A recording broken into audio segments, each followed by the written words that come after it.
Groundhog!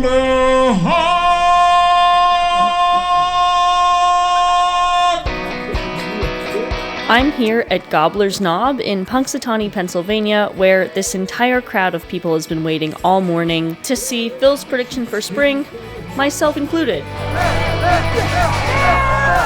It's Punxsutawney!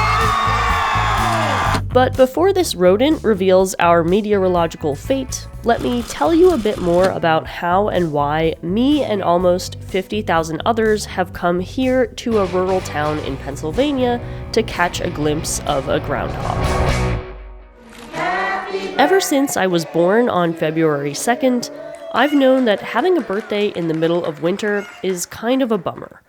And over the course of 32 years, I've tried many different things to make it slightly less miserable.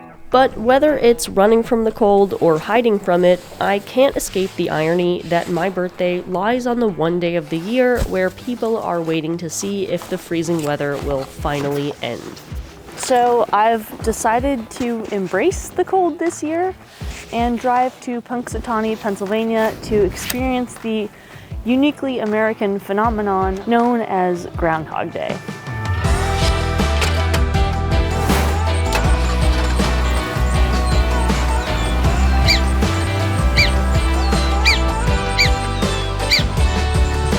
So for those that don't know, Groundhog Day is an informal holiday in the US. It's more of a shared superstition, really, where we all observe a random groundhog in Pennsylvania named Punxsutawney Phil to predict if winter will continue for 6 more weeks or not. This happens every year on February 2nd, and there are a few other places in the United States with their own groundhogs, including Staten Island Chuck, Buckeye Chuck, French Creek Freddy, and Mrs. G. But the origin of the holiday itself has its roots in Punxsutawney. So let's head to Pennsylvania, and I'll explain a bit more about how this all started. Groundhog Day is based on a mix of several medieval European weather superstitions. Mainly, it shares similarities to an old Christian holiday called Candlemas, which involved weather prediction and oftentimes an animal seeing its shadow. When German settlers arrived in Pennsylvania, they brought these traditions with them, except instead of the badgers typically involved in the prediction back home, here they used the native groundhog.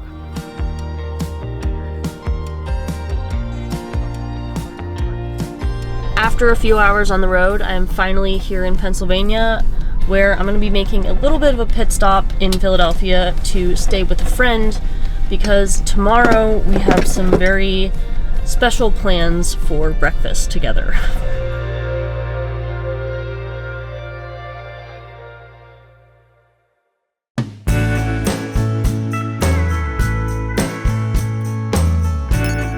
This is the Shady Maple Smorgasbord, the country's largest all-you-can-eat buffet. Not only is it massive, but it's also located right in the middle of Amish country. So in addition to what you would normally find at a buffet, they also have a lot of Pennsylvania Dutch food here, including something I've always been curious to try. I really wanted to try the scrapple specifically, because it's like, I think it's kind of like hot dog, but square? I honestly have no clue. It's also different. Dude, it's really like, it's almost like a hash brown, but kind of meaty. Weird. After an impressive breakfast, it was time to say goodbye to my friend and spend the rest of the day driving to western Pennsylvania.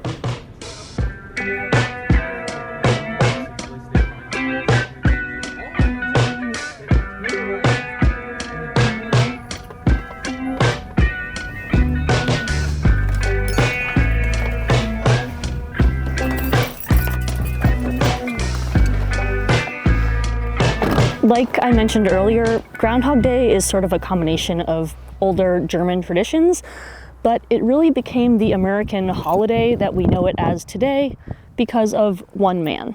Clymer H. Fries was a local newspaper editor who on February 2nd, 1886, declared that Punxsutawney Phil was the official weather forecasting groundhog. And from there, a legend was born.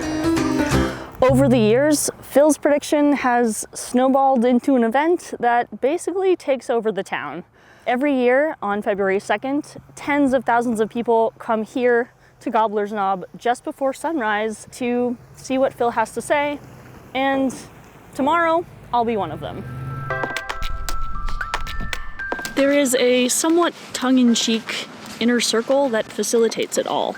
A group of tuxedo-wearing, top-hat-donning groundhog enthusiasts, I guess. The club claims that all other weather-predicting groundhogs are frauds, and recognizes the prognostications of only the immortal Punxsutawney Phil since 1886. And it's not just a few local weirdos that keep this goofy tradition alive. People really show up for this. Believe it or not, hotels in this area sell out months in advance. Which is why I thought coming here in my van made perfect sense. It'll give me a convenient place to stay before the big day tomorrow morning. But until then, I'm spending some time in the town center where both locals and visitors celebrate Phil before the official prediction. Besides the live music and stalls selling plenty of hot chocolate, beer, and food, they have fire pits everywhere to warm up next to and even make s'mores with. Plus, you can watch artists make some impressive chainsaw carvings paying tribute to the groundhog himself, including some ice carvings, of course.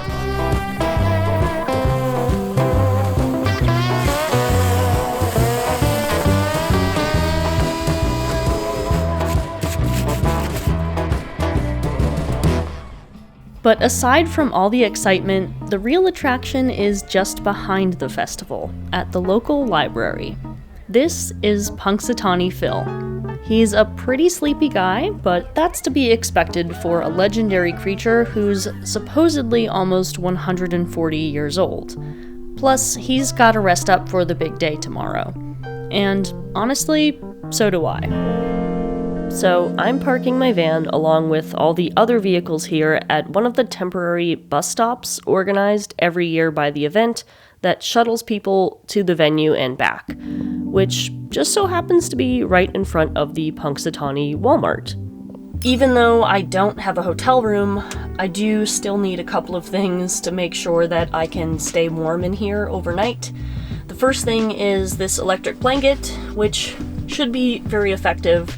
But if things get really tough, I can fire up this little propane heater that I have to try and warm the air up a little bit, so long as I'm awake and can keep an eye on my portable carbon monoxide detector. But the one temperature issue I can't seem to fix is my battery. In the cold, batteries don't charge very well because the chemicals inside will freeze up, so until I return home, this is all the power I have left. But that should be plenty of power to get me through the night, including my laptop, which I'm going to use to settle in and watch a very thematically appropriate movie.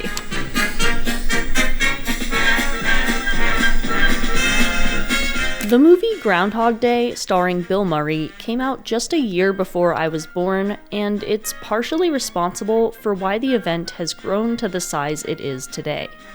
Prior to the film, the Groundhog Day celebration in Gobbler's Knob saw far fewer attendees, but after its release, the crowds rose to over 10,000 people and haven't stopped growing since. Last year, it reached around 50,000 people, which is why tomorrow I'm trying to secure my spot on the bus as early as possible.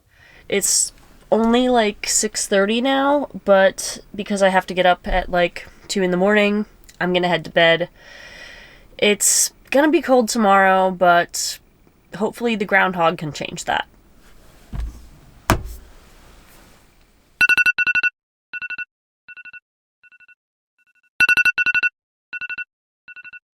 Okay, I think I'm ready to head over to the party.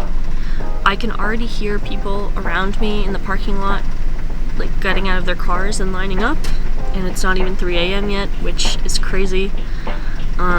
So I've just gotta put on all the rest of my gear and squeeze my way onto the bus.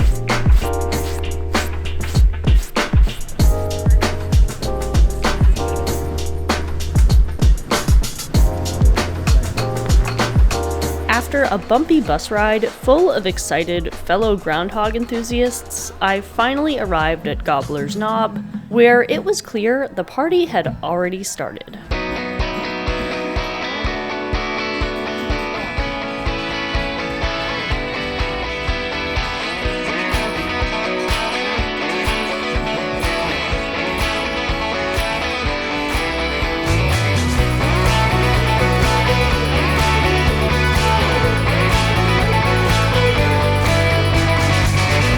Something I didn't realize is that a groundhog is actually the same thing as a woodchuck. It's technically a type of marmot, and it doesn't actually chuck wood, whatever that means. I think a groundhog is definitely a more fitting name since they create underground burrows for themselves to live in. And honestly, they're pretty cute little guys. Don't know about their meteorological skills though.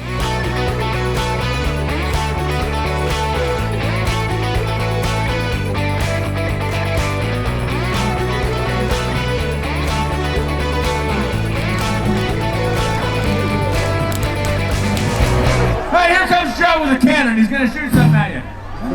He's loaded for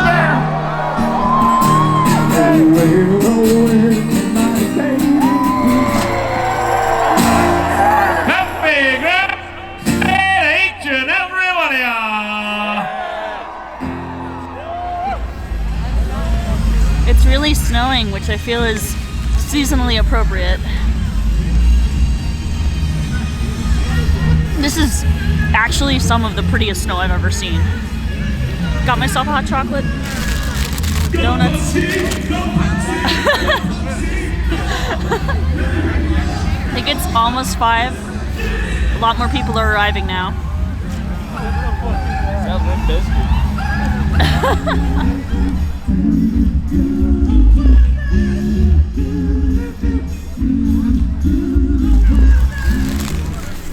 We should probably recognize some royalty. Anybody here have a birthday? As you may have noticed before with the t-shirt I purchased, it's very much a thing to come here on your birthday. I met so many other people who were born on this day, and many mutual happy birthdays were shared all morning. It's 8 degrees and getting colder.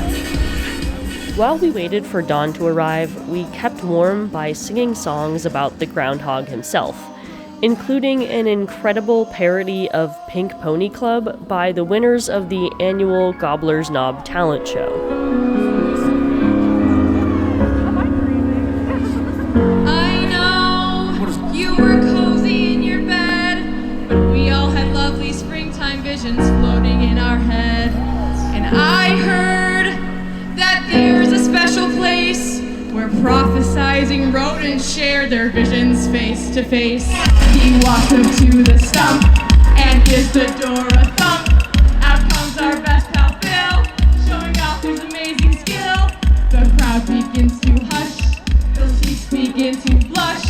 He creeps up to a scroll, hope rose up on the knoll. Oh, he'll prognosticate if we're done with the chill, or spring will be late. Oh, groundhog, please don't see your shadow, 'cause we're sick of the snow, and we need to know on top of Gobbler's Knob. We're gonna keep on waiting up on Gobbler's Knob. We're gonna keep on chanting for the groundhog. In fact, most of the morning, we sang songs about Phil. If you see your shadow here today, 6 more weeks of winter come our way.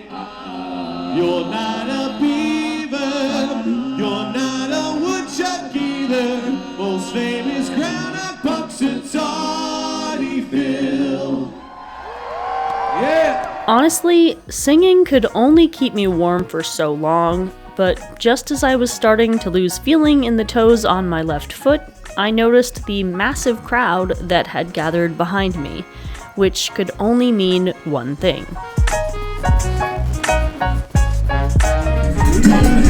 Sun's coming up. As the fanfare got louder and more spectators arrived, the sky began to brighten, and it was time for Phil to make his prediction. Ladies and gentlemen, won't you please give a rousing welcome to the inner circle of the Punxsutawney Groundhog Club as they make their annual trek to Gobbler's Knob.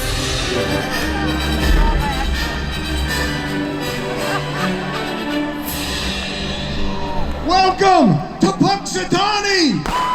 Welcome to Groundhog Day! We ready? Groundhog!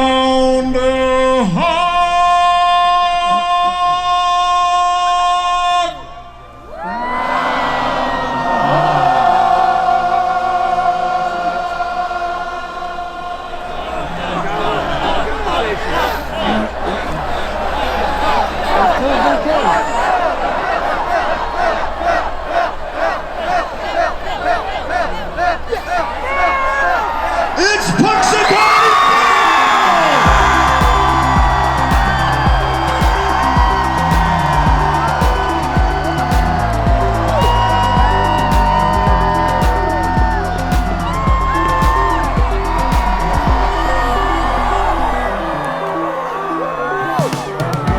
Gentlemen, gather round. Once Phil chooses a scroll, a member of the inner circle will read his prediction translated from Groundhogese and let us know our fate. We have a scroll.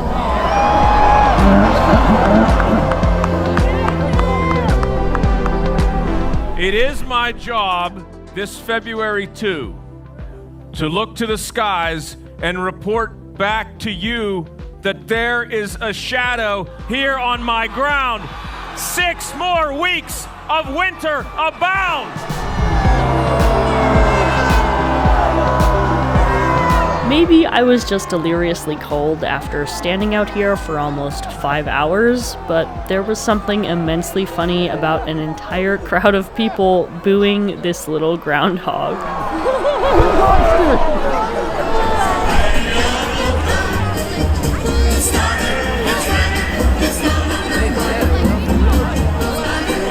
Phil has spoken. 6 more weeks of winter. But goddamn if he isn't the cutest little f***ing thing I've ever seen. Afterwards, there's usually an opportunity to get up close and personal with the hog himself, but it was so cold outside that they immediately had to return Phil to his habitat. And for what it's worth, I don't blame him. I was pretty cold too as I waited for the buses to take me back to my habitat in the Walmart parking lot.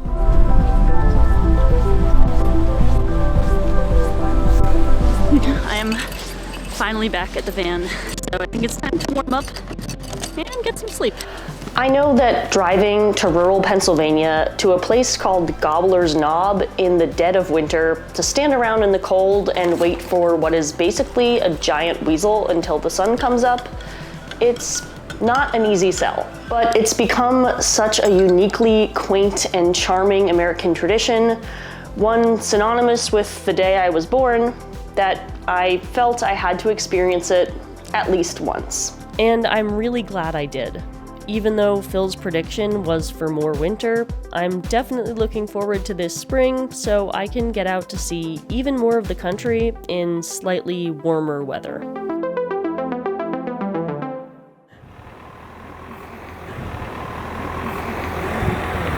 Yeah, Groundhog Day! Yo! Okay, let's see. Okay, okay, all right.